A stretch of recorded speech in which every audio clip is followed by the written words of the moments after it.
Alors, bonjour à toutes et à tous. Donc, bienvenue pour cette 29e édition du Meetup Paris Data Ladies, donc en collaboration avec le collectif Women at Artefact.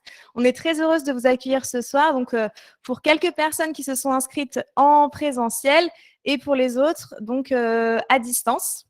Donc, on aura un replay aussi qui sera disponible pour les personnes qui n'auraient pas pu assister directement à l'édition.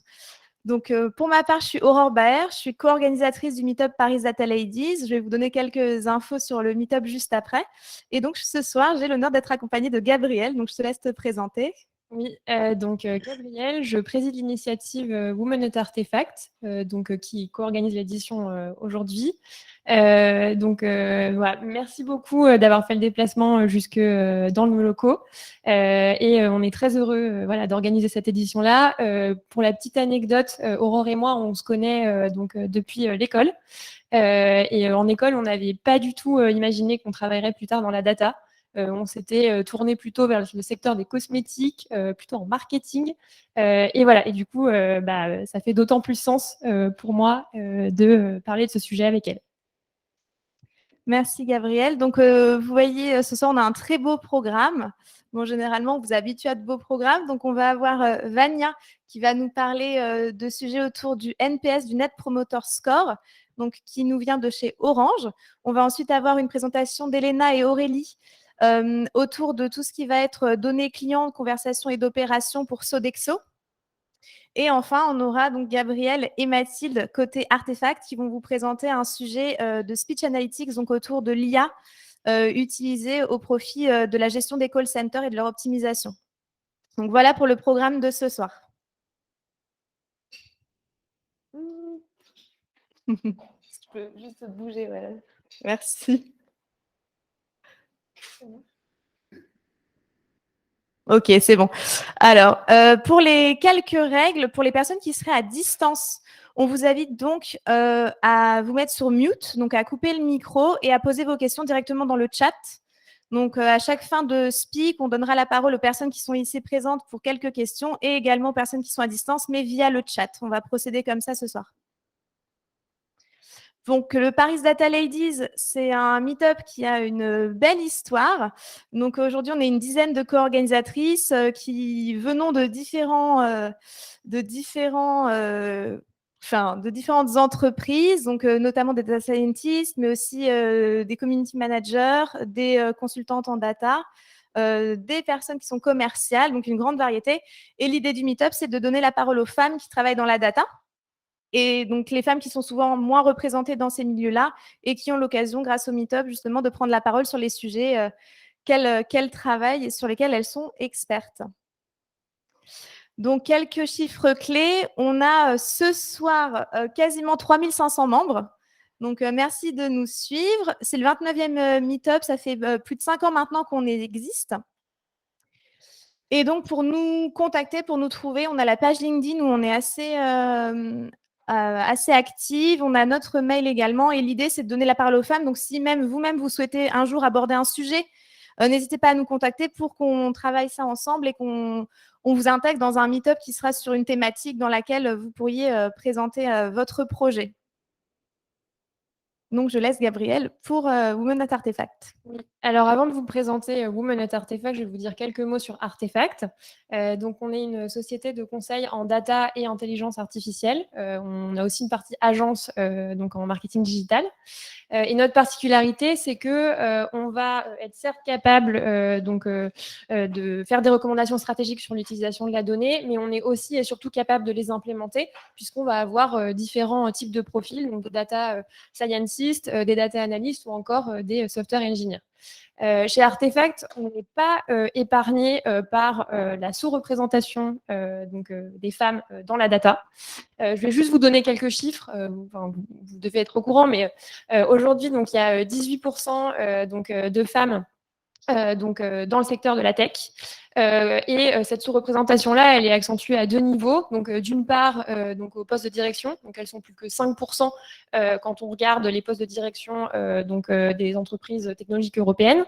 Ce qui est aussi très intéressant, c'est que plus les postes sont techniques, moins il va y avoir de femmes. Donc, elles sont aujourd'hui 37% en product development, 32% en data science, mais elles sont plus que 14% en software engineering. Voilà. Chez Artefact, cette situation-là, elle ne nous convient pas. Donc, la direction s'est fixé l'objectif d'atteindre la parité dans les effectifs d'ici 2026. Et donc, que fait Women at Artefact dans tout ça?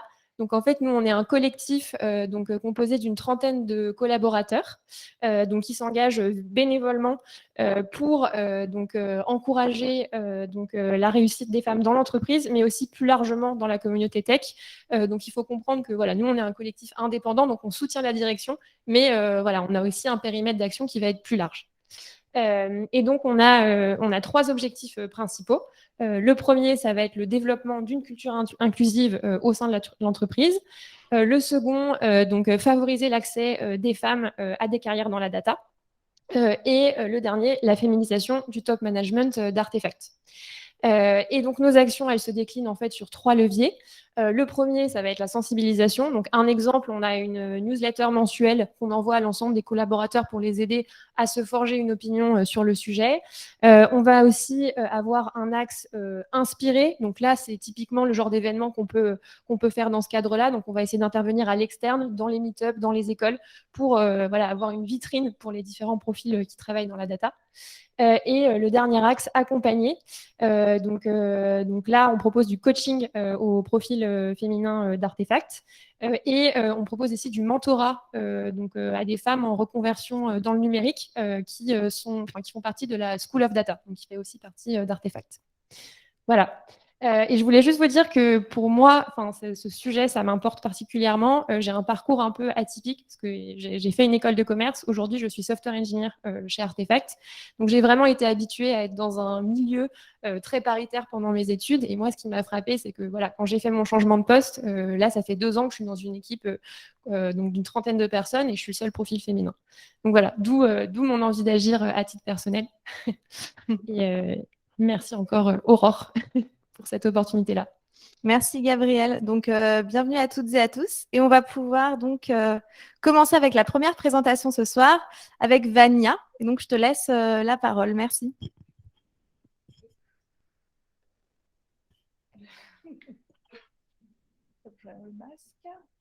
Bonjour à tous. Donc, merci au Meetup Paris Data Ladies et à Artefact de nous accueillir aujourd'hui et de m'avoir proposé de venir vous faire cette présentation. Avant de commencer de parler de NPS, je vais vous dire 2 mots sur moi. Donc, moi, je suis donc Vania. Il faut savoir que moi, pour le coup, j'ai fait l'inverse de Gabrielle. Je suis à la base data scientist. J'ai été data scientist pour de nombreuses entreprises. Alors, j'ai fait des agences comme NetBooster. J'ai fait des petites startups. À l'époque, c'était une startup, Vestiaire Collectif. Et je suis rentrée chez Orange en 2018. Et chez Orange, j'ai eu la chance de pouvoir faire un changement de poste et du coup passer du côté product owner.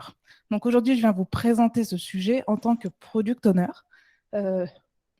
Voilà, donc c'est hyper intéressant d'avoir cette vision technique quand on est product owner, puisque ça permet en fait d'anticiper pas mal de problématiques auxquelles on n'aurait pas forcément pensé si on n'a pas été vraiment les mains dedans. Donc le NPS, qu'est-ce que le NPS? Le NPS, donc, c'est le Net Promoter Score, c'est une différence entre le pourcentage de détracteurs et le pourcentage de promoteurs. Donc, comment on sait si on est un promoteur ou un détracteur? C'est simple, on répond à la question est-ce que vous recommanderiez telle ou telle entreprise? Donc, si vous répondez 9 ou 10, vous êtes promoteur. Si vous répondez entre 0 et 6, vous êtes détracteur. Et donc, 7 et 8, vous êtes neutre. On prend le pourcentage de promoteurs, on enlève le pourcentage de détracteurs, et on a un score entre moins 100 et plus 100. Le NPS, c'est quand même assez volatile, vu que c'est un sondage, c'est fait sur un ressenti personnel. Du coup, ça peut dépendre de beaucoup de choses, notre humeur, les événements qui se sont passés. C'est aussi une mesure qui est internationale. Du coup, ça dépend aussi des biais nationaux. Par exemple, en France, on va avoir beaucoup de mal à donner des bonnes notes, contrairement aux États-Unis. Du coup, on voit que nos NPS sont quand même plus faibles. Et on voit qu'on a des entreprises qui ont des NPS très très forts, comme Apple, Starbucks, d'autres entreprises comme Facebook, qui ont moins bonne presse avec un NPS de moins 21. Et du coup, Orange, on est à 9, donc selon cette source-là, qui est Customer Guru. Du coup, il faut savoir qu'on est quand même leader de la satisfaction client. Donc, on peut voir qu'on peut être leader de la satisfaction client dans le marché du télécom, mais n'avoir qu'un NPS de 9. Du coup, qu'est-ce qu'on fait chez Orange pour améliorer ce NPS? Parce que là, il y a la question. Alors, on va faire une première chose, c'est qu'on va essayer d'identifier les détracteurs. Donc, on va envoyer un sondage tous les mois à un échantillon de notre base client pour justement savoir quel est notre NPS à ce moment-là et du coup identifier les potentiels détracteurs avec leur cause de détraction. On va aussi avoir des indicateurs de sensibilité qui pour nous sont un peu des événements pour lesquels qui pourraient générer de l'insatisfaction. Et du coup, on va avoir aussi ces indicateurs qui vont tourner tous les mois. Une fois qu'on a identifié nos détracteurs avérés et nos clients sensibles, on va les appeler, une partie seulement, pour pouvoir comprendre pourquoi ils sont insatisfaits et du coup trouver une solution à leurs problèmes. Il faut savoir que c'est un processus long, puisque entre le moment où on a cette expression d'insatisfaction et le moment où on est vraiment appelé, il peut se passer 1 à 2 mois. En plus, l'expression de l'insatisfaction n'est pas forcément le moment qui a généré cette insatisfaction, qui peut être encore plus antérieur. De plus, ce n'est qu'un levier d'appel sortant, donc c'est générateur de peu de volume, et c'est un levier assez coûteux. En plus de ça, on s'est rendu compte que sur nos indicateurs de sensibilité, il n'y avait que 30% des clients qui étaient de vrais détracteurs. Du coup, finalement, on appelait 70% de ces clients avec indicateur de sensibilité qui finalement étaient neutres promoteurs et donc un peu, on les appelait pour leur parler. C'est vers le bas. Hop. Du coup, qu'est-ce qu'on a imaginé comme solution pour aller plus loin? Donc, l'équipe a imaginé une solution un peu plus globale. L'idée était non pas d'appeler des gens en réactif, mais plutôt de scorer des détracteurs dans notre base client, de déterminer leur cause de détraction. Donc, je vais appeler ça la root cause. Donc, c'est la root cause de détraction. Et surtout de pouvoir les contacter sur plusieurs leviers, et pas seulement des leviers d'appel, puisque ça nous permettrait de générer plus de volume et de leur apporter des solutions plus régulières, en tout cas plus rapides. Ah, toujours pas le bain, ça ne sera pas. Donc voilà, maintenant qu'on a eu cette ambition business, comment on fait pour la décliner en solution data? Donc nous, on est dans une méthodologie agile. Le principe de l'agilité, c'est de ne pas livrer un produit fini, parfait, à la fin de X temps, mais plutôt de livrer régulièrement des produits finis, non parfaits, mais qui, du coup, après discussion avec les clients, vont être améliorés et du coup nous permettent d'avancer avec une plus juste vision du besoin final. Donc pour ça, on a livré plusieurs modèles de machine learning, de IA. Donc le premier modèle qu'on a livré, c'est un modèle de prédiction des clients détracteurs. Donc un premier modèle de prédiction de clients détracteurs AT plus 0, justement pour pouvoir déterminer ces détracteurs et pouvoir commencer à faire des campagnes d'appel sur des vrais détracteurs scorés. Ensuite, on a livré un modèle de clients détracteurs à T plus 21. Donc on a testé plusieurs temporalités, mais T plus 21 était la plus intéressante, la plus optimisée. Ensuite, on a livré un modèle de root cause, un premier modèle de root cause dont je parlerai un peu plus tard. Et enfin, on a livré un modèle de promoteur à T plus 0. Du coup, en fait, quand on fait une jointure entre le modèle de promoteur à T plus 0 et le modèle de détracteur à T plus 21, on a nos promoteurs en passe de devenir détracteurs. Et du coup, là, on est vraiment au plus proche de la cause de détraction. Donc, l'ambition finale, c'est aussi de livrer un modèle de recommandation d'action pour justement savoir sur quel levier contacter ces détracteurs. Mais ça, du coup, ça sera pour le futur. Donc, voilà, moi, j'ai en tant que product owner, donc je ne vais pas vous faire une présentation technique de data science, mais juste 2 mots sur ce qu'on utilise. Aujourd'hui, on est sur une plateforme qui s'appelle Dataiku, qui nous permet de faire nos modèles plutôt facilement. On va utiliser beaucoup de données de clients.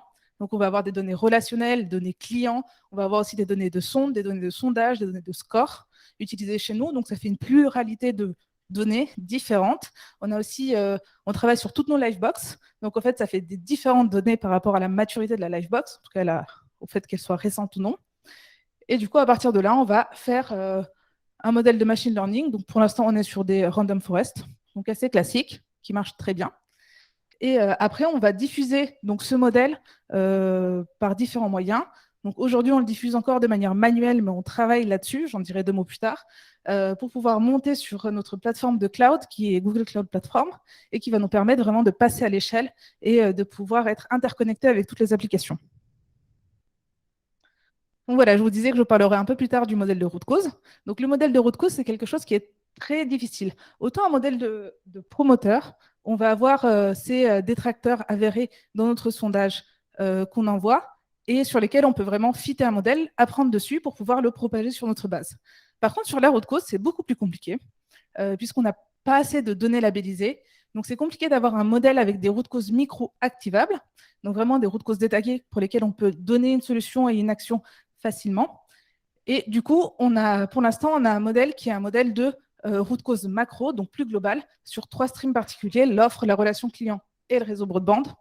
Et du coup, ça ne permet pas d'avancer sur des leviers qui sont autonomes, comme par exemple les mails ou alors les parcours digitaux.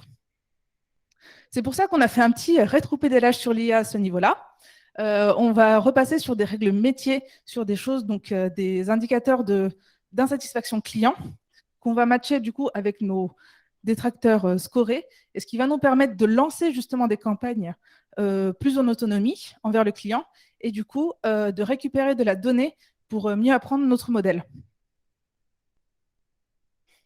Donc voilà, donc aujourd'hui, si on parle un peu plus de ces canaux, aujourd'hui on va faire surtout de l'appel sortant, on est en train de monter sur d'autres canaux justement avec ces nouvelles root causes métiers entre guillemets, on va pouvoir déployer plusieurs canaux, donc la cellule proactive, toujours très important chez nous, le service client, donc le service client c'est quand la personne vous appelle et du coup on peut aussi lui parler d'autres sujets, le digital bien sûr, la boutique et le CRM plus classique. Donc ça implique du coup de pouvoir diffuser notre modèle de manière quasi hebdomadaire, en tout cas très interconnectée et facilement. Manuellement, ce n'est pas possible. Du coup, il y a aussi un vrai enjeu à passer sur de l'industrialisation et à pouvoir non seulement avoir un super modèle d'IA, mais en plus pouvoir l'interconnecter de manière automatique et monitorée avec d'autres applications et du coup modifier aussi les processus de communication avec le client vraiment au sein de l'entreprise. Donc il y a un vrai enjeu de transformation à ce niveau-là. Et du coup, juste pour faire un petit lien avec l'IA et du coup ces leviers, en fait, on ne peut pas activer tous les leviers de manière similaire. En fait, on va avoir des leviers qui vont être très coûteux. Typiquement, la cellule proactive, ça va être coûteux. La boutique, ça peut être coûteux aussi parce qu'il y a une conversation avec un vendeur. Pareil pour le service client. Là, on a besoin d'une très forte précision. On a besoin d'avoir, que les personnes qu'on appelle, ça soit vraiment des personnes qui sont détracteurs. Pas comme du coup les indicateurs précédents, on n'avait que 30% de détracteurs. Là, il faut vraiment être sûr. Et du coup, c'est pas grave si on n'a pas beaucoup de volume, vu que c'est des leviers qui ne contactent que peu de volume finalement. Ce qui est important, c'est vraiment la précision. À l'inverse, on va avoir des leviers comme le digital ou le marketing direct, pour lesquels finalement, on va diffuser des messages qui ne sont coûteux que dans le message lui-même, pas vraiment dans la solution. Par exemple, ça va être des reboots de box ou des mises à jour. Donc ça, finalement, c'est des actions clients qui ne nous coûtent rien. Et du coup, c'est pas si grave d'avoir moins de précision. Ce qui est important, c'est d'avoir du volume et du coup avoir un très fort recall. Du coup, à partir d'un même modèle, on peut prendre vraiment les top scorés et les activer par cellule proactive et les plus faibles scorés, entre guillemets, et les activer par le digital ou par le CRM direct avec des solutions adaptées, bien sûr. Et du coup, si on parle un petit peu de nos next steps, donc aujourd'hui, on est sur un modèle qui est uniquement en broadband, donc uniquement Internet et téléphone fixe, du coup. Donc nous, en ce moment, on est en train de travailler à construire un modèle mobile, donc ce qui va nous permettre du coup d'avoir une vision globale du client, les clients broadband, les clients mobiles, et voir comment s'interconnectent les clients mobiles et Internet, puisqu'on en a beaucoup. On va travailler sur les root causes, donc pour avoir une meilleure performance des prédictions et du coup pouvoir alimenter un nouveau modèle qui va nous permettre de les détecter de manière proactive aussi. Et enfin, l'industrialisation et l'interconnexion, je vous en ai parlé. Donc c'est très important pour justement pouvoir passer à l'échelle et diffuser le modèle correctement. Et du coup, c'est tout pour moi. Donc si vous avez des questions, j'ai été rapide sur certains points, mais du coup, pour ouvrir plus à la discussion. Merci beaucoup, Vania. Est-ce qu'on aurait des premières questions dans le public? Oui. Merci beaucoup pour la présentation. Moi, j'ai une question sur, du coup, pour bien comprendre le modèle de root cause. En fait, vous avez déterminé 3 grandes root causes macro, c'est ça?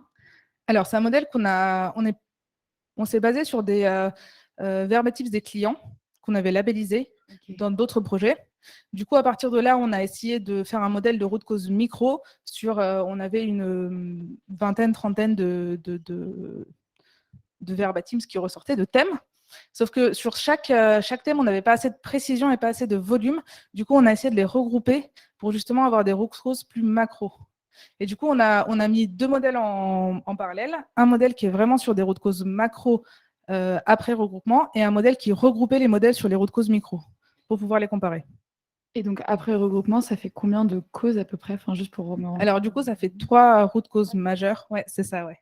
Du coup, pour lesquelles on a suffisamment de précision et de volume pour avoir de la significativité. Ok, merci.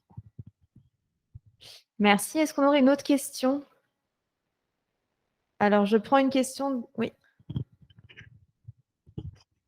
Merci pour la présentation aussi. Quand on a identifié une personne dont on sait qu'elle est détracteur ou futur détracteur, est-ce qu'on est en mesure d'estimer le gain de la recontacter et pour essayer de comprendre son problème? C'est-à-dire que si on est capable de, enfin, est-ce on peut quantifier le fait de la faire passer en promoteur, par exemple? Non, mais savoir, ouais, voilà, bah, quel est le pourcentage ou en euros combien ça fait? Enfin, quel est l'intérêt en fait chiffré? Est-ce qu'on le sait? Alors, oui, on peut. Mais après, nous, on ne le regarde pas comme ça. Nous, on le regarde vraiment sur un objectif d'NPS au global. Donc, on ne va pas étudier ça à ce niveau-là de micro. Par contre, oui, on a l'information et après, on la calcule. Mais ce n'est pas ça qui va nous servir à monitorer. Là, vraiment, l'idée, c'est de faire switcher les gens de détracteurs à promoteurs et de voir le gain que ça fait au NPS global d'Orange. Ok, merci. Merci beaucoup. Donc, on a une question à distance. Donc, comment avez-vous labellisé les données d'apprentissage? Sur les routes causes, j'imagine. Je pense. Alors, ça, on a d'autres sujets chez Orange qui s'occupent de ça, de cette labellisation. Du coup, on a profité du travail de nos collègues sur le sujet. Est-ce que tu aurais quelques informations sur comment ça avait été labellisé? En NLP, sur le modèle d'NLP. Alors ça, c'est pas mon sujet, donc j'irai pas sur ce terrain-là. Merci. Est-ce qu'on aurait d'autres questions aussi à distance? Une dernière question dans le public? Bon, bah, merci beaucoup, Oui. Vania. En tout cas, tout le monde sera disponible après au cocktail pour que vous puissiez aussi poser vos questions si vous en avez. Donc, voilà, n'hésitez pas. Encore merci, Vania, pour ta présentation. C'était très clair. Merci.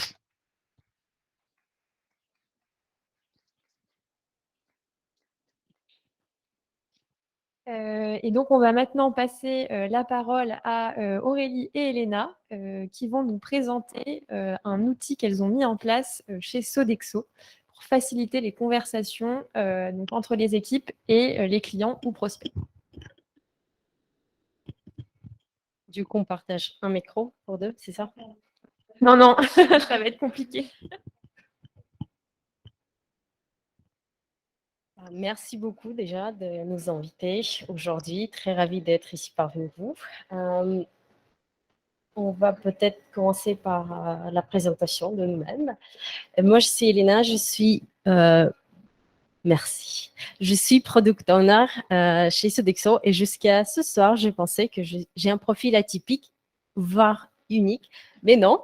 Je viens de rencontrer Vania et comprendre que je ne suis pas toute seule qui fait le passage de data scientist vers product owner. Vas-y. Et donc, du coup, bonjour à tous, ravie d'être ici aussi. Moi, je suis Aurélie Ruyère et j'ai aussi un profil atypique parce que j'ai fait une thèse en astrophysique avant de me reconvertir vers la data science. Voilà, depuis maintenant à peu près 5 ans.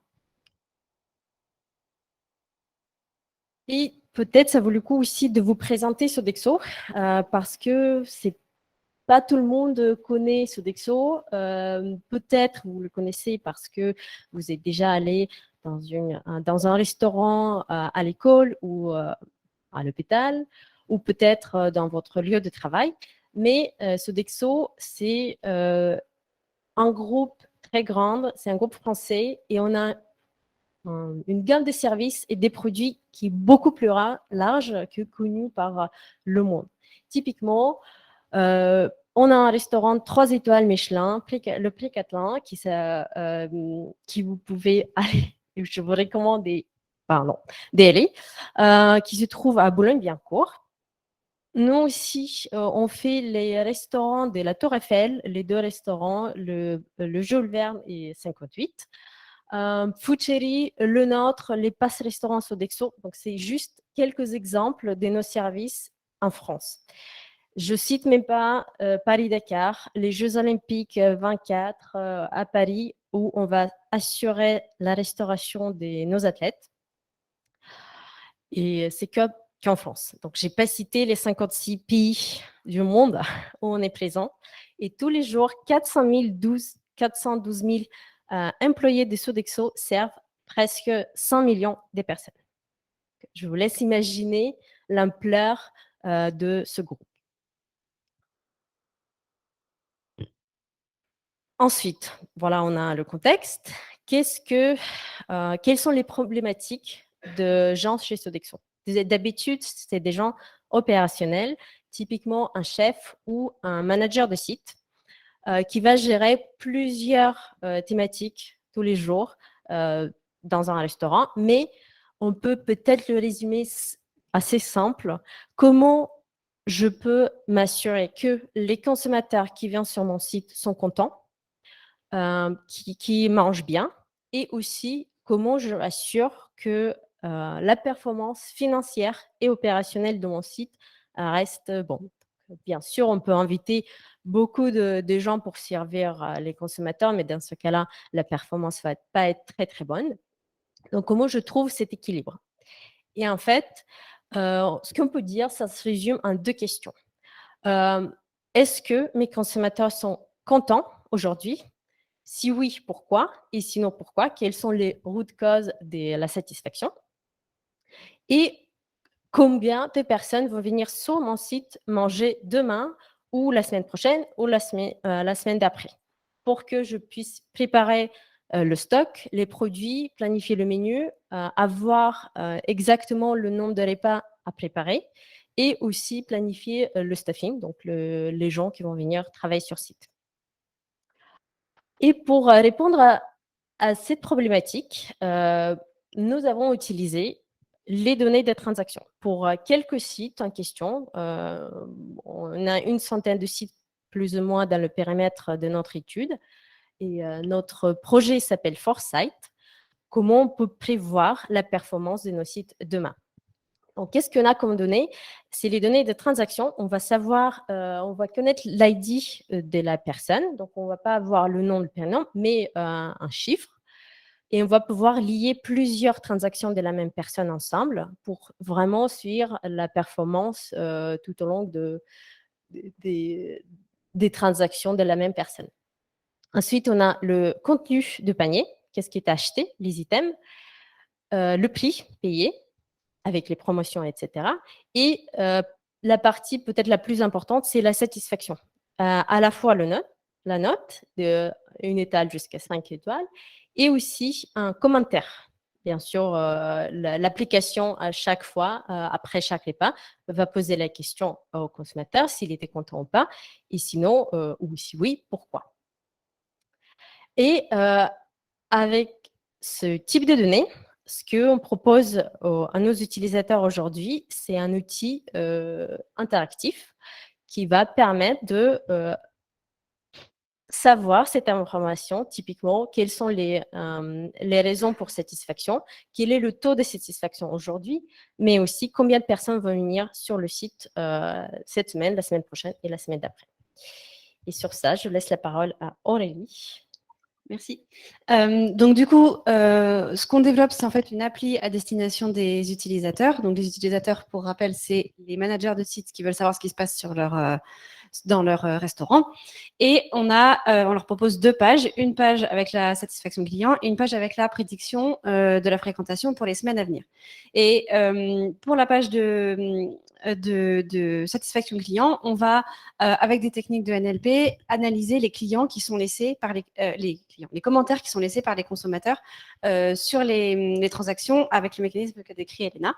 Et sur la partie forecast, on a développé chez Sodexo un outil de forecasting de time series qu'on peut appliquer à plusieurs, qui est en l'occurrence appliqué à plusieurs cas d'usage et qui va nous servir ici pour faire la prédiction de la fréquentation sur les sites. Donc, je vais commencer d'abord rapidement par vous présenter la partie NLP, puis ensuite je partirai sur la partie forecast. Donc, ce qu'on fait avec les commentaires, on fait deux choses. On fait une analyse de sentiments pour les classer en positif, négatif, pour savoir la tendance générale sur un site. Et on va aussi faire de l'extraction de topics pour avoir un niveau de détail un peu plus précis et pour informer le site manager, le responsable du site, sur quelles sont les thématiques à améliorer ou pas. On a des commentaires, des catégories à la fois avec un feeling un peu positif du type bonne qualité, bonne qualité, oui, voilà, bon service, et des commentaires plutôt négatifs. Et en fonction de ce qui apparaît sur la page comme étant les topics prioritaires dans le site manager va pouvoir savoir sur quel axe s'améliorer.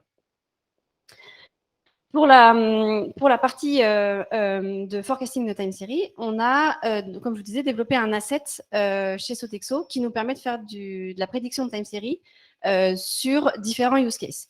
Et pour ça, on a créé un outil qu'on a vraiment pensé comme une boîte à outils pour analyser des time series, que ce soit pour faire de l'analyse avec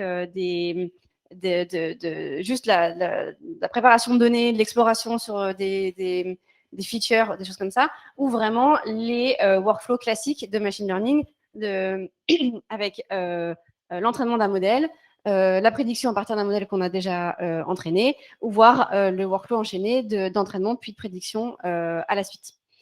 Et ce qui est différent dans cet outil qu'on a développé, c'est qu'on peut aussi inclure des informations métiers dans les traitements statistiques qu'on fait. Donc, typiquement, je vais prendre juste un exemple.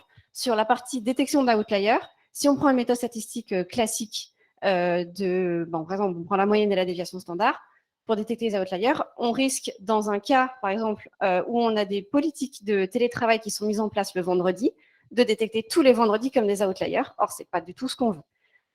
Donc, on a mis en place un mécanisme qui permet en fait d'injecter un petit peu d'informations métiers dans cette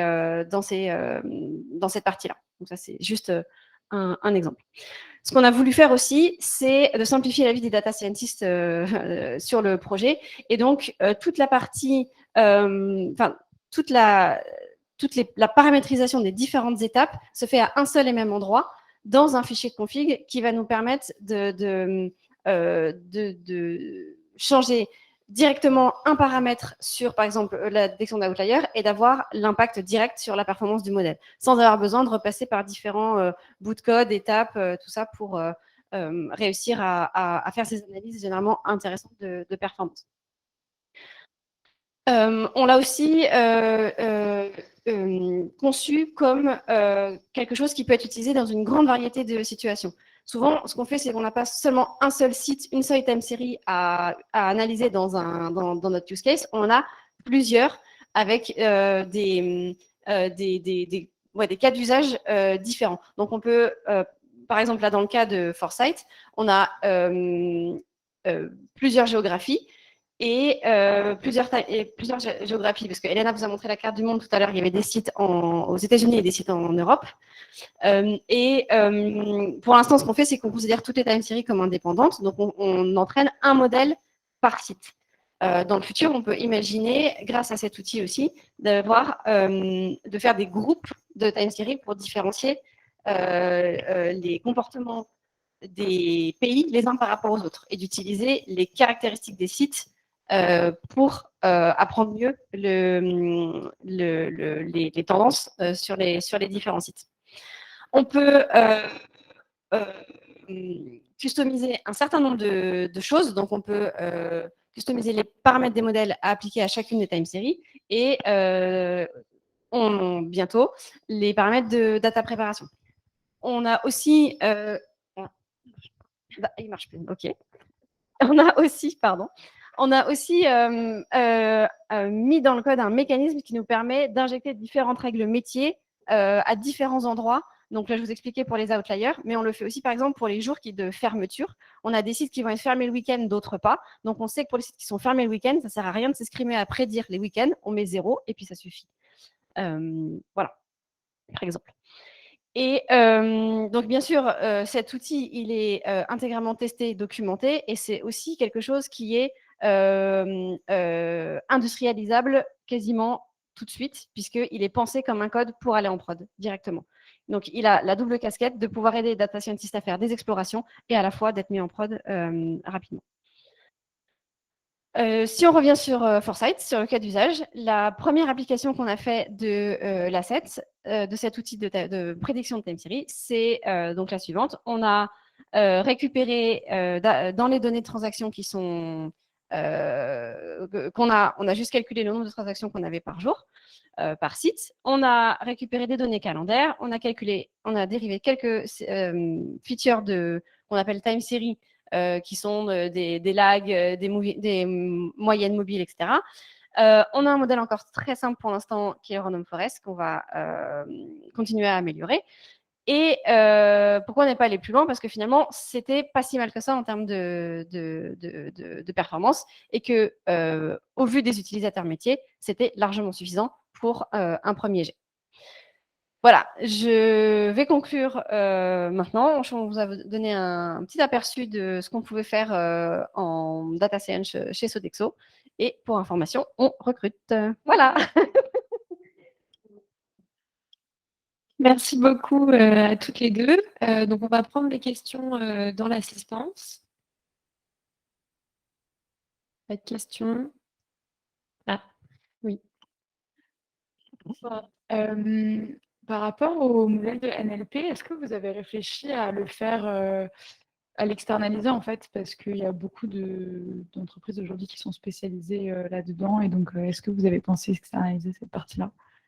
Alors, l'externaliser, c'est-à-dire? Ce qu'on appelle une autre entreprise pour le faire plutôt que le faire chez vous. Alors, on ne fait pas chez nous. On utilise la librairie Transformer. Donc, on utilise des modèles préentraînés on rajoute juste notre couche. Notre couche chez nous. Après, on a une difficulté chez Sodexo, c'est qu'on a une taxonomie très particulière sur tout ce qui est nourriture, vocabulaire de nourriture, etc. Et donc, qui de temps en temps, sur certains mots, peut être difficile à accrocher avec des modèles entraînés juste sur la langue anglaise sans cette thématique nourriture. Merci.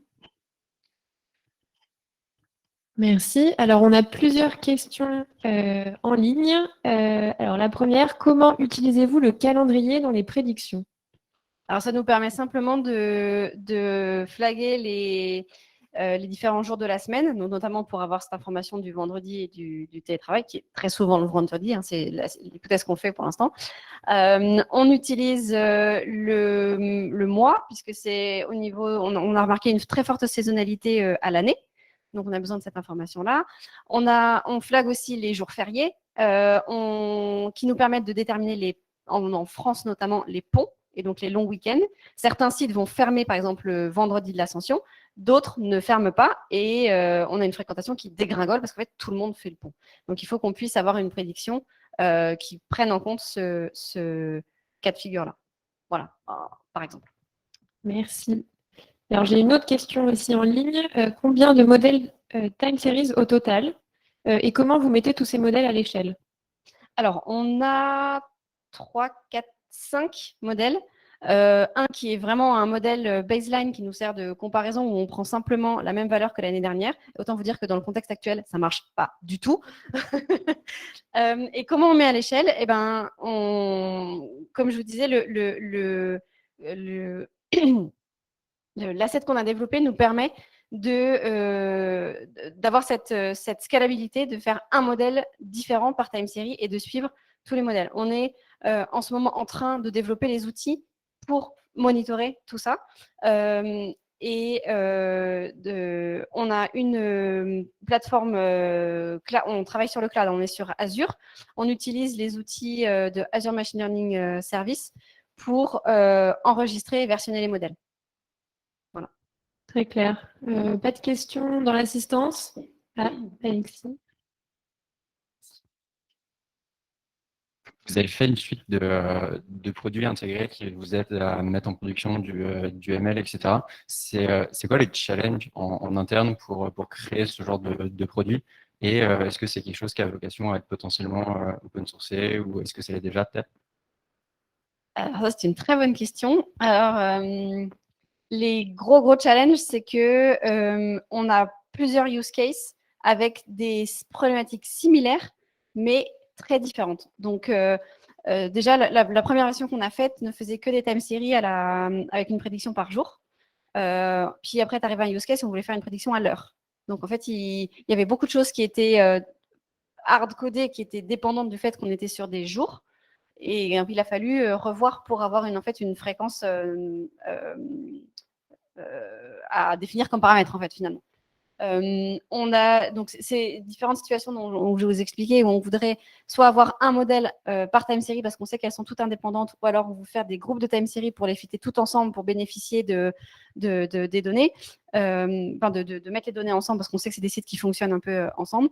Ça, c'est pareil, c'est deux choses qui étaient faites dans deux use cases différents et qu'il a fallu merger. Le fait de savoir à quel endroit dans le code sont les injections use case dépendants, typiquement ces histoires de jours fermés, qui ne sont pas les mêmes en France et aux US, ou qui ne sont pas les mêmes, voire même d'un site sur l'autre, des sites qui sont ouverts le samedi, dimanche, et pas d'autres. Ou ne serait-ce que... Oui, voilà, donc les différents cas d'usage de comment on veut faire pour de fitter des time series, comment on met la connaissance métier dans un produit qui est censé être générique pour s'appliquer partout, et ensuite oui, enfin, je pense que c'est les deux vraiment gros principaux qui nous ont demandé le plus de temps de cerveau, entre autres. Alors apparemment, il y a une question de l'autre côté du public. Ah. Merci. J'ai juste une petite question sur votre slide où il y avait toutes les étapes. Là, il y avait Missing Values. Oui. Il y a plusieurs stratégies. Vous pouvez juste donner un exemple de ce que vous faites pour les différentes stratégies de... Missing Values? Oui. Alors, ce qu'on fait, c'est que donc on a besoin d'avoir une time series sans trou, sans valeur manquante, pour pouvoir créer les lags, pour pouvoir créer les moyennes mobiles, etc., toutes ces choses-là. Et pour ça, on remplace les valeurs manquantes par le niveau de référence qu'on a déterminé pour les outliers. Donc, en fait, dans notre détection d'outliers, on va calculer un niveau de référence. Donc, classiquement, c'est la moyenne. Bon, là, on a notre méthode à nous pour le faire qui nous permet d'avoir quelque chose de plus pertinent. Et c'est cette valeur-là qu'on utilise pour imputer les valeurs manquantes.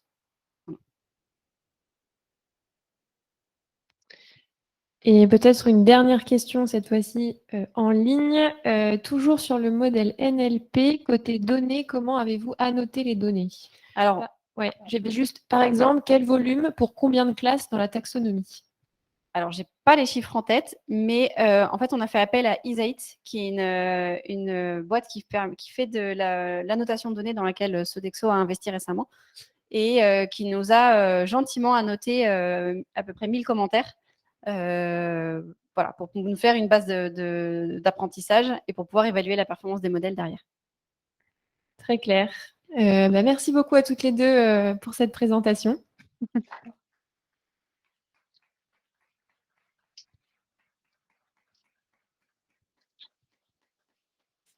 Donc, merci beaucoup. Et on va passer donc à la dernière présentation. Donc, j'invite Mathilde et Gabriel à monter sur cette scène pour donc le dernier sujet de la soirée, donc autour d'un projet pour l'optimisation de la gestion d'appels dans un call center.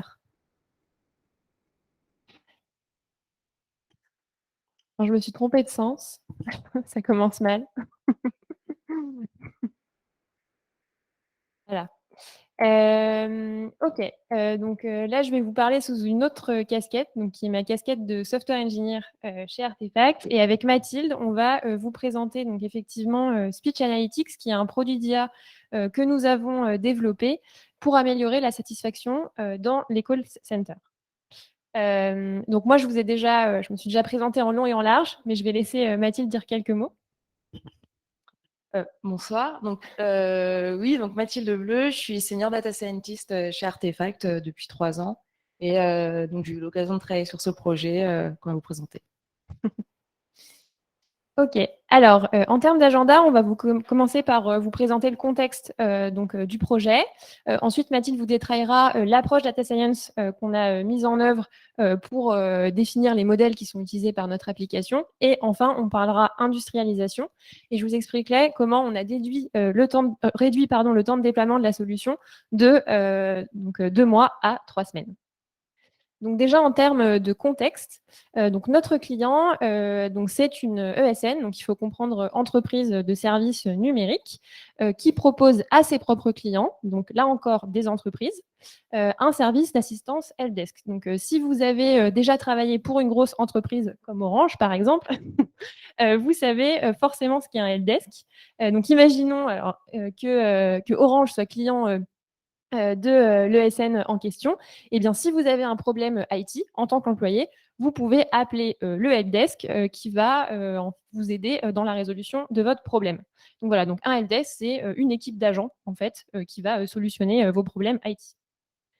Et donc avec cette ESN, on a entrepris un projet de transformation par l'IA. Donc il y avait 3 grands enjeux majeurs. Donc le premier, c'était aider les managers d'équipe à optimiser les process de gestion des tickets, donc dans l'optique de pouvoir réduire les coûts. Le second, réduire le volume de tickets, donc pour pouvoir augmenter la satisfaction et la fidélisation des clients existants. Et le dernier, réduire la durée moyenne de traitement d'un ticket, là, pour pouvoir partir à la conquête de nouveaux clients.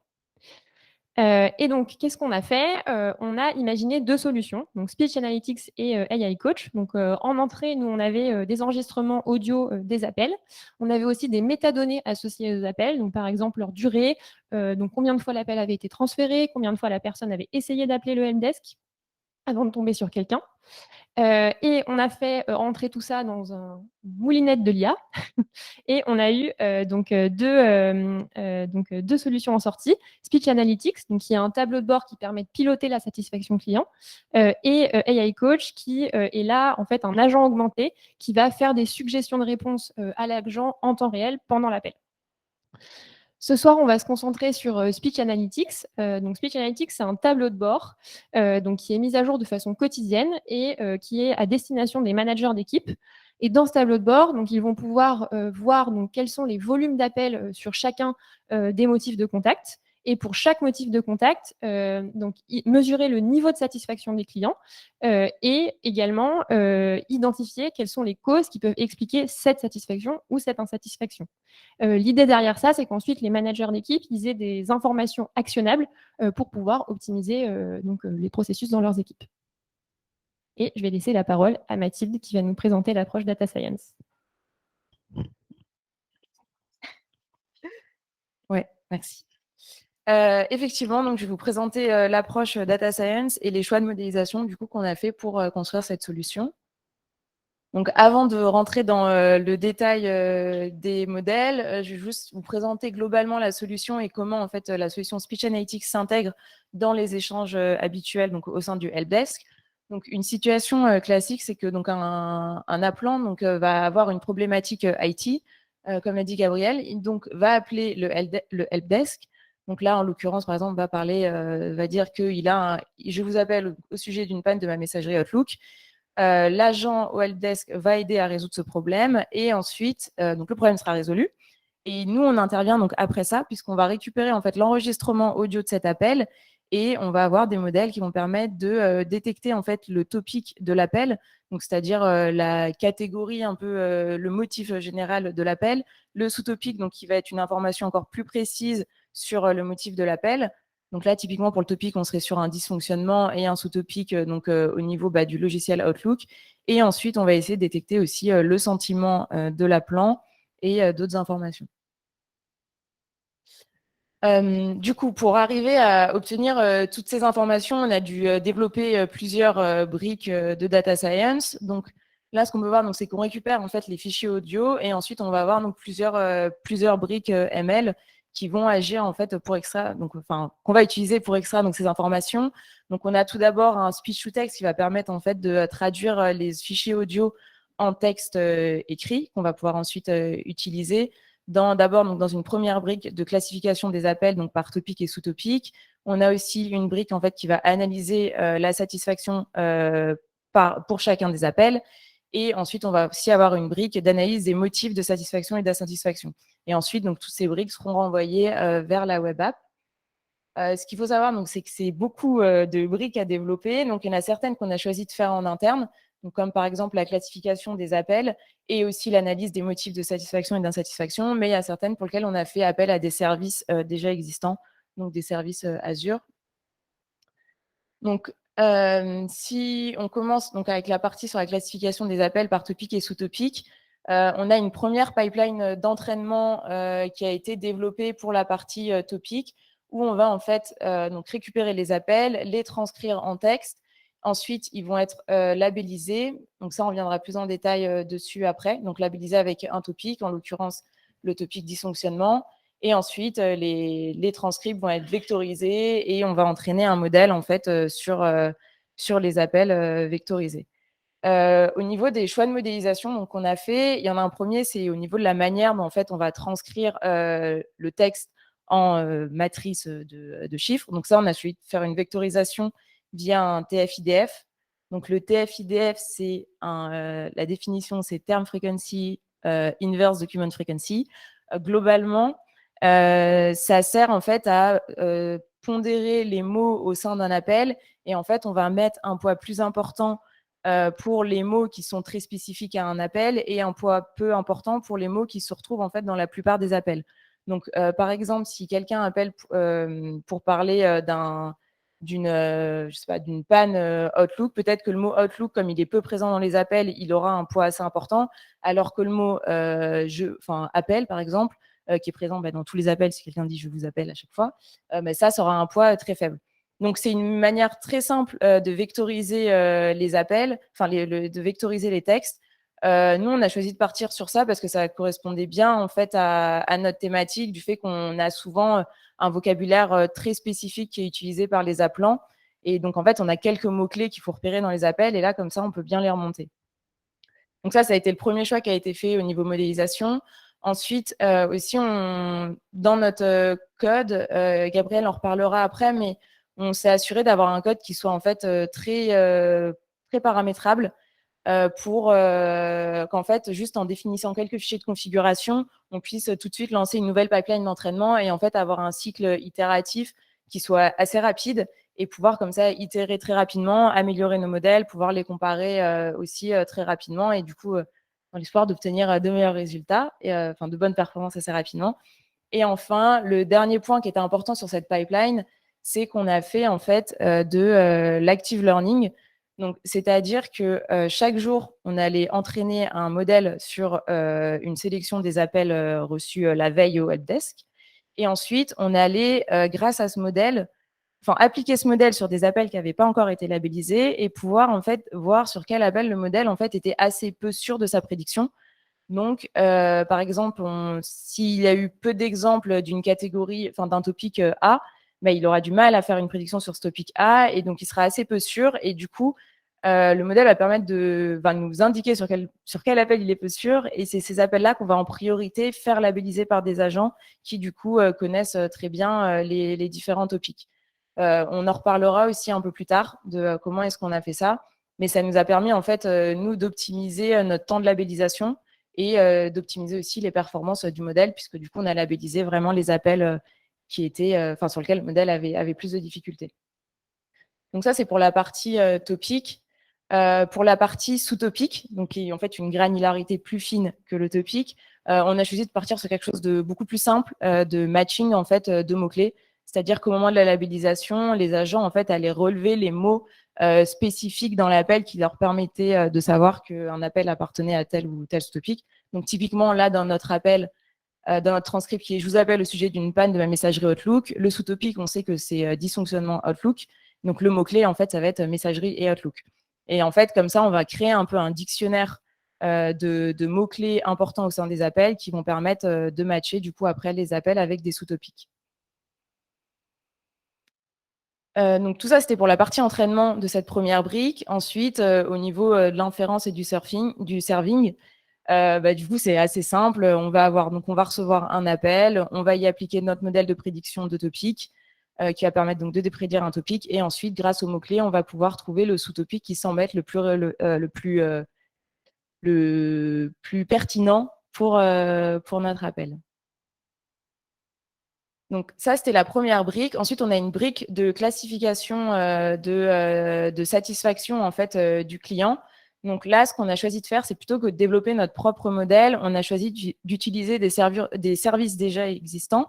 Donc en l'occurrence, comme on était sur la stack Azure, d'utiliser le service Azure Text Analytics, qui en fait lui-même a un modèle entraîné sur un corpus de texte bien plus important que ce que nous, on aurait pu labelliser et qui va en fait nous permettre qui va nous retourner un sentiment à partir d'un texte qu'on lui aura partagé. Et donc ça, c'est ce qu'on a fait. Il s'avère que nos appels sont assez longs.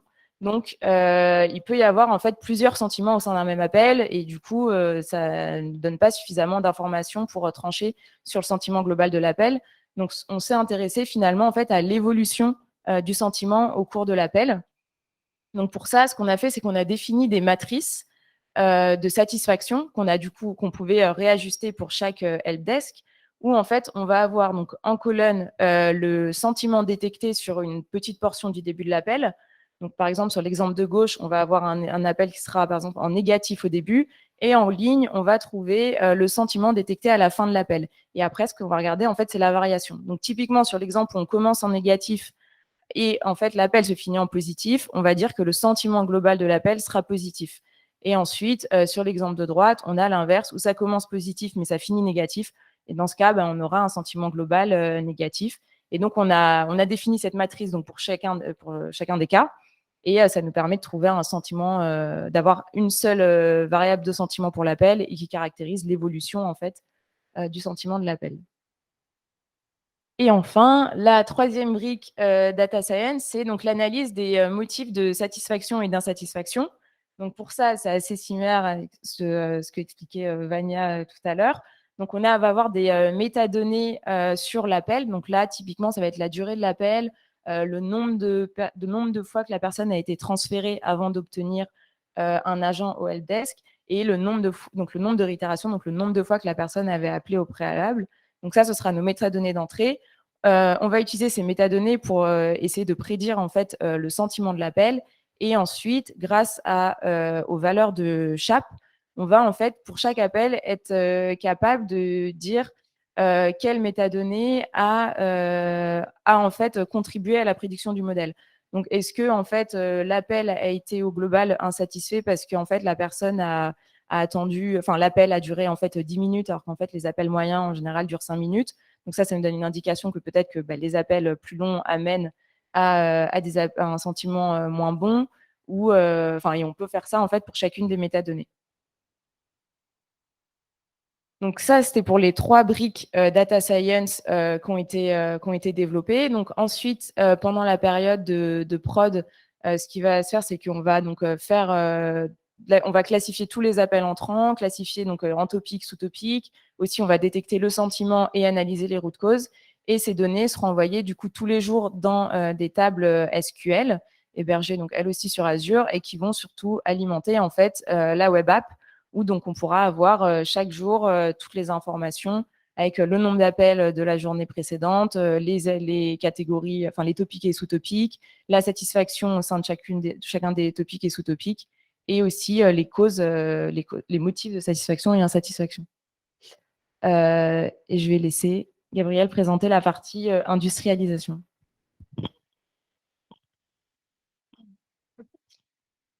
Alors,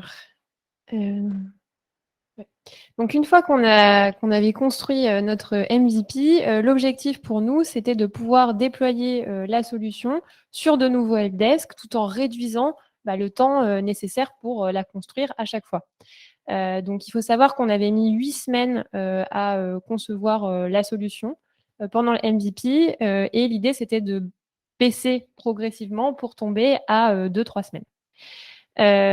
Donc, comment on a fait en fait, on a cherché à rationaliser chacune des activités menées pendant cette phase de déploiement de l'infrastructure, de l'application, pardon. Et donc, il y en a 3 principales. La première, c'est le déploiement de l'infrastructure. La seconde, la phase de labellisation et d'entraînement des modèles. Et la dernière, l'adaptation aux spécificités du client. Donc, je vais vous montrer quels sont les éléments qu'on a mis en place pour rationaliser chacune de ces étapes. Donc, tout d'abord, sur le déploiement de l'infrastructure, la première chose qu'on a faite, c'est qu'on a automatisé le provisionnement de l'infrastructure en utilisant de l'infrastructure Husky. Donc, effectivement, notre application utilisait des ressources Azure. Donc, pendant le MVP, on a paramétré chacune de ces ressources dans l'interface web Azure, ce qui était très pratique puisque c'était un moment où on était encore dans une phase de tâtonnement et on avait besoin d'identifier quelles étaient les meilleures configurations. Mais une fois qu'on l'avait défini, en fait, on a pu utiliser Terraform pour décrire notre infrastructure cible sous la forme de code. Et ensuite, on n'avait plus qu'à lancer 2 commandes, Terraform Plan et Terraform Apply, pour provisionner toutes nos ressources sur le cloud. Ça, c'est extrêmement pratique parce que ça nous a permis en fait de provisionner un très grand nombre de ressources de façon très très simple et très rapide. On a utilisé à peu près tous les services possibles et imaginables sur Azure sur cette mission. Et aussi, ça supprimait aussi l'aléa. Parce que en fait, on sait bien que si on doit tout reconfigurer à la main, il y a forcément un paramètre qu'on oublie et donc des bugs à résoudre à chaque fois. Le deuxième élément, c'est qu'on a rationalisé les ressources déployées via une architecture en hub and spokes. Alors là, il faut comprendre en fait, faut que vous imaginez un réseau en étoile. Donc, on avait le hub où on avait vraiment toutes les ressources qui étaient partagées par les différents helpdesk. Donc, je pense notamment au réseau ou encore à MLflow qui nous permettait de traquer la performance de nos modèles sur les différents helpdesk. Et en revanche, on avait un hub par helpdesk et dans ce hub, on avait toutes notamment les données ou les modèles qui étaient spécifiques à chacun des clients et donc on voulait que ce qui soit vraiment bien cloisonné. Voilà, ça c'est pour l'infrastructure. Ensuite, sur la phase de labellisation et d'entraînement, alors là, je vous ai mis le process qu'on suivait pendant le MVP pour labelliser la donnée et il était assez contraignant. Alors, ce qu'on faisait, c'est qu'on ajoutait les transcriptions à labelliser dans une Google Sheet. Ensuite, on avait des agents qui labellisaient sur Google Sheet. Donc, vous imaginez bien que c'est très peu pratique de voir le texte d'un appel dans une cellule Excel. Ensuite, on extrayait et on formatait les données labellisées pour les donner en entrée de notre modèle, sachant que chacune des étapes était effectuée manuellement par le data scientist qui travaillait sur le projet à ce moment-là. Donc, c'est une activité qui était très chronophage. Donc, on a vraiment identifié qu'on pouvait avoir un gros gain de temps si on réussissait à la rendre plus efficace. Et là, la première chose qu'on a faite, c'est qu'on a mis à disposition des agents un outil de labellisation qui s'appelle Prodigy. Donc, vous avez une capture d'écran de l'outil ici. Donc, en fait, vous voyez qu'en haut, il y a le texte de l'appel transcrit qui s'affiche. L'agent va pouvoir cliquer, déjà sélectionner un sous-topic et puis cliquer sur les mots qui lui ont fait choisir ce sous-topic-là. Et puis, en bas, vous avez la partie topic. L'avantage de cet outil-là, c'est qu'il était beaucoup plus ergonomique. Forcément, ça implique un gain de temps. Ensuite, il nous permettait aussi de nous assurer qu'on avait une labellisation de qualité. Vous voyez qu'on a des boutons en bas. Donc, on donnait à la possibilité l'agent de confirmer sa labellisation, mais aussi il pouvait refuser en fait une transcription si elle était de qualité médiocre. Aussi, ce qui était intéressant, c'est que on a vraiment cherché à faire gagner du temps aux agents en leur poussant en priorité les appels sur lesquels en fait notre modèle n'était pas encore très confiant. Donc on avait ce que vous voyez au milieu, en fait, il y a la prédiction effectuée par le modèle et un score de confiance associé. Et on allait pousser du coup aux agents en priorité les appels qui avaient un faible score de confiance. Et puis aussi, il y avait un suivi de la progression de la labellisation. Donc, l'agent pouvait voir combien d'appels il avait labellisé et combien il lui en restait. Et pour que ça fonctionne, il fallait aussi qu'on automatise les flux pendant cette phase d'entraînement. Donc, on a construit une pipeline d'entraînement qui était composée en fait de petites sous-pipelines. Donc, la première, elle allait récupérer les données à labelliser de la journée et les formatait pour qu'elles puissent être données en entrée à l'application Prodigy. Et puis, elle allait aussi récupérer les données labellisées par Prodigy la veille pour qu'elles puissent ensuite être données, donc préparées pour l'entraînement du modèle. Et puis, on extrayait aussi le mapping mots-clés et sous-topics dont parlait Mathilde tout à l'heure. Ensuite, on entraînait notre modèle. Notre modèle de classification était stocké dans MLflow et puis il allait aussi faire les prédictions donc sur les appels à labelliser dans Prodigy avec le score de confiance associé. Voilà. Donc cela étant dit, la dernière phase importante pendant la phase de déploiement, c'était donc l'adaptation aux spécificités du client. Donc vous imaginez bien que par exemple tous les helpdesk n'avaient pas les mêmes topics ou sous-topics. Donc il y avait forcément des adaptations à faire. Et pour répondre à ce besoin, en fait, nous on s'est rapidement rendu compte qu'on allait avoir besoin d'un code source qui soit centralisé, paramétrable et modulaire. L'avantage de la centralisation, c'est que ça nous permet une plus grande maintenabilité. Donc, si on a un correctif à appliquer sur un helpdesk, ou alors si on développe une nouvelle fonctionnalité sur un helpdesk, eh bien, on peut très facilement le répercuter sur l'ensemble du périmètre. La paramétrisation, donc là, l'idée derrière ça, c'était d'avoir effectivement des fichiers de configuration qu'on allait pouvoir donc donner en entrée de notre code source. Et ça simplifie beaucoup le travail d'adaptation qui doit être fait par le data scientist, puisqu'en fait, il a juste à modifier les paramètres en fonction du contexte client sans avoir forcément à aller regarder le détail du code.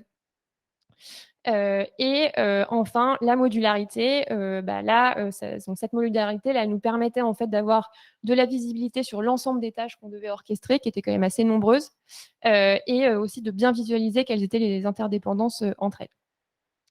Et donc, pour structurer notre code source, on a utilisé le framework Python Kedro, que les data scientists connaissent peut-être. Alors, l'avantage de Kedro, déjà, c'est que effectivement, il intègre de la paramétrisation dans le sens où vous allez, en fait, on peut définir deux fichiers de configuration en fait par environnement. Donc, dans notre cas, un environnement égale un helpdesk, donc un catalogue de données. D'une part, et également des paramètres, donc en fait une liste de clés-valeurs que vous pouvez adapter en fonction de votre contexte. Et le deuxième gros avantage, c'est la modularité. Donc, en fait, Kedro, c'est vraiment construit avec des nœuds et des pipelines. Donc, des nœuds, en fait, c'est tout simplement les méthodes de votre projet. Et les pipelines, c'est des combinaisons de nœuds qui doivent avoir des entrées et des sorties correspondantes. C'est aussi un outil qui est assez pratique à utiliser. Donc en haut, je vous ai mis la ligne de commande qu'on peut utiliser pour lancer une pipeline. Donc vous lancez tout simplement Kedro Run, pipeline, le nom de votre pipeline, l'environnement, et donc dans notre cas, on mettait le nom du helpdesk. Voilà. Je me trompe toujours de sens. Ce qu'on retiendra de ce projet, c'est que la phase d'industrialisation, c'est vraiment pas à prendre à la légère. Nous, si on a fait une erreur, ça a peut-être été en fait de se lancer un peu tête baissée dans le déploiement de l'application sur le premier helpdesk, sans prendre le temps de la réflexion. Du coup, on s'est retrouvé en fait à préparer l'industrialisation a posteriori et à faire du refacto de ce qu'on avait mis en place auparavant. Voilà. Si c'était à refaire, on ferait certainement autrement. Et c'est tout.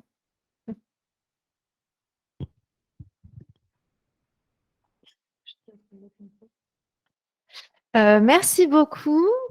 Est-ce qu'on aurait des premières questions dans la salle?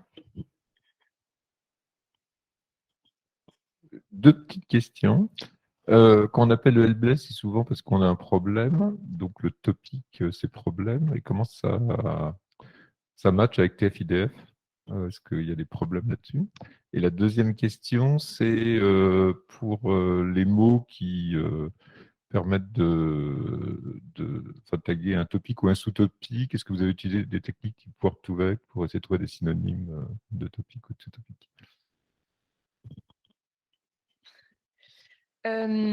Du coup, la première question, c'est au niveau du TF-IDF, c'est ça, avec le problème. On n'a pas...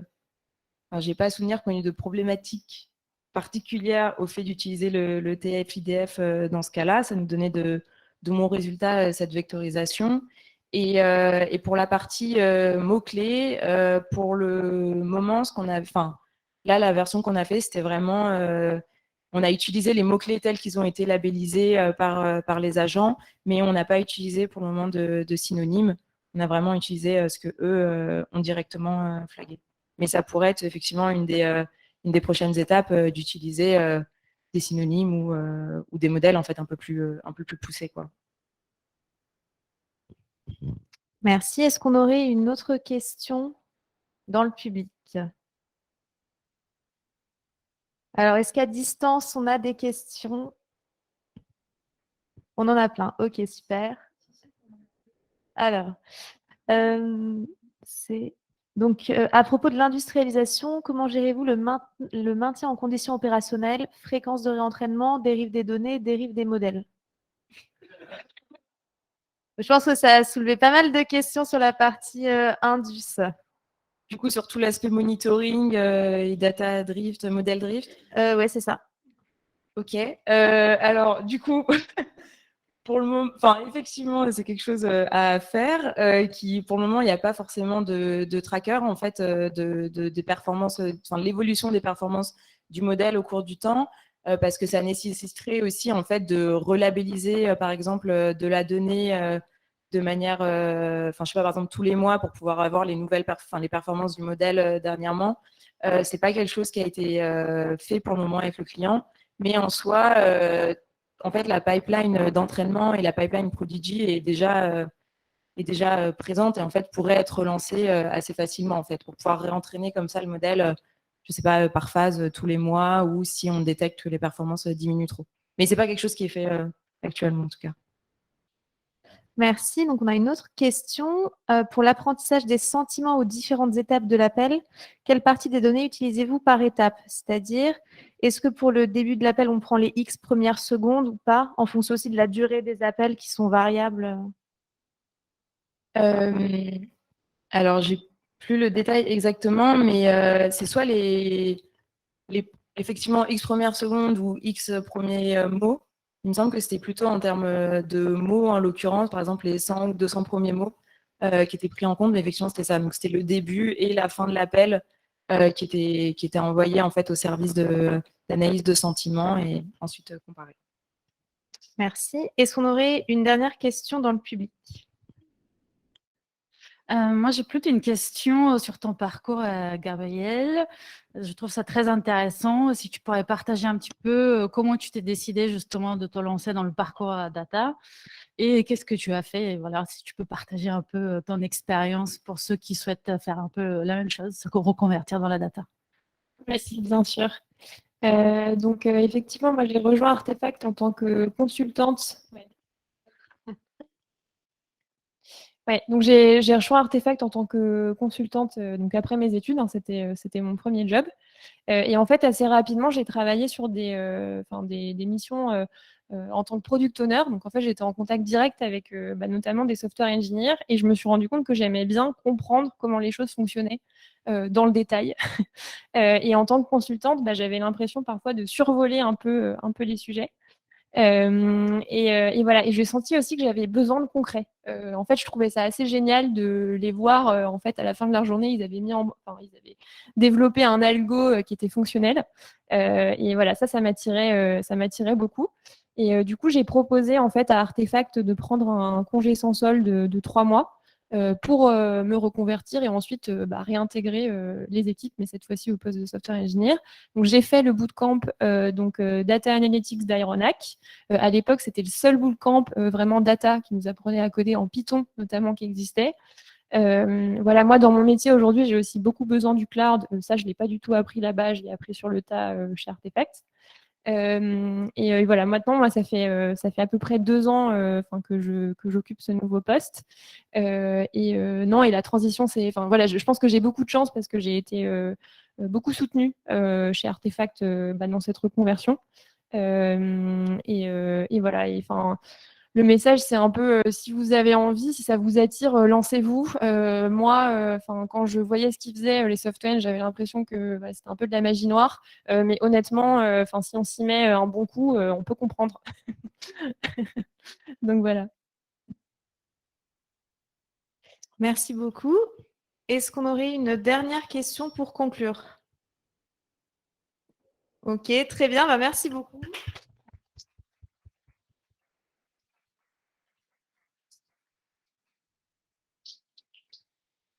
Donc, merci beaucoup pour ces présentations et la grande qualité aussi des présentations. Et merci aussi pour la vulgarisation de ce que vous faites au quotidien, qui n'est pas toujours évident quand on ne travaille pas nous-mêmes avec vous. Donc, un grand bravo aux speakers qui, pour certaines d'entre elles, c'était la première fois à le présenter en public. Donc, c'est un bel objectif atteint.